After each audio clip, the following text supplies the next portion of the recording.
Rebecca, if you could just give us a sense of what is happening there at this hour. It is 6 p.m. Where you are, and we're reporting that we're expecting the cyclone to make landfall. Well, I can report that it has actually made landfall already, and within 1 hour it will be completely overland on the east coast of India. So it's already wreaking havoc in the states of West Bengal and Odisha. There are some reports coming through of 2 deaths being reported to the government in the state of Odisha on the east coast. We haven't managed to confirm those yet, but we've seen images of trees being uprooted. Hundreds of trees have been uprooted. Telecom and electricity infrastructure has also been damaged by the storm. There have been very heavy rains, heavy winds gusting across the coast of Odisha and West Bengal. It was initially a super cyclone as it made its way over the Bay of Bengal. Now, as it's made landfall, it's actually classified as an extremely severe cyclonic storm, but that's incredibly dangerous as well, even though it was downgraded slightly and winds gusting at over 160 kilometers per hour.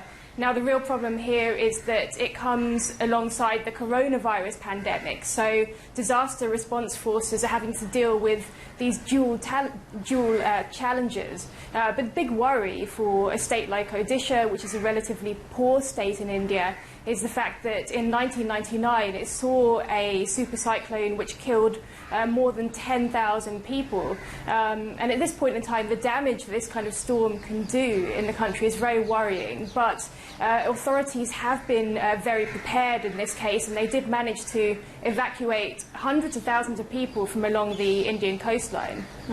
Rebecca, where you are, you wouldn't tell that in another part of that country there is a storm. You're reporting on 2 fatalities. In terms of the authorities' response on day 1 as it's just made landfall, what's that been like? Authorities have been working since Monday on this. There was a high-level meeting that was chaired by the Indian Prime Minister, Narendra Modi.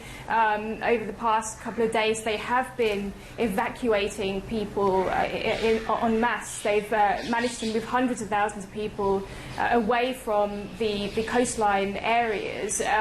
But it's been very challenging for the forces, for the response teams there, largely because of the coronavirus pandemic, because actually a lot of the cyclone shelters in these areas have been used as quarantine centres. So that means they're limited in terms of the facilities that they actually have to shelter people. And at this time as well, social distancing becomes very, very difficult when you have large crowds of people already because of having to move so many people. And there's also the fact that a number of migrant workers have returned from other states to the states of West Bengal and Odisha, which are affected by the cyclone. So that's only added to these challenges. And of course, any recovery and restoration efforts after this are going to require a lot of money, with, like you mentioned, some of the resources being used for the response to the coronavirus. Are authorities concerned about this? Are there moves being made to try and get money towards the aftermath?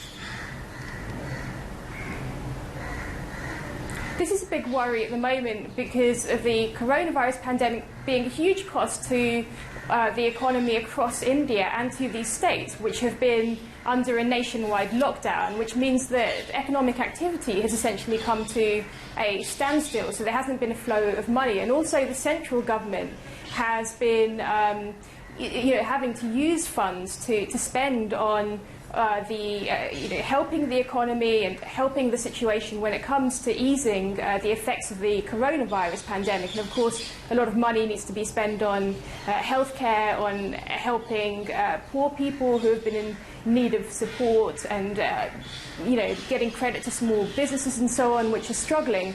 So at this point in time, it becomes very, very challenging. But of course, in this situation, once the damage has been assessed from the storm, there will have to be an assessment, and funds will have to be allocated, both from a central government level and state government levels, to help the situation. But the authorities have said it's a major challenge, having to deal with the coronavirus pandemic and having to deal with this cyclone as well. Absolutely. Rebecca Bundun out in India for us. Thank you very much for that update.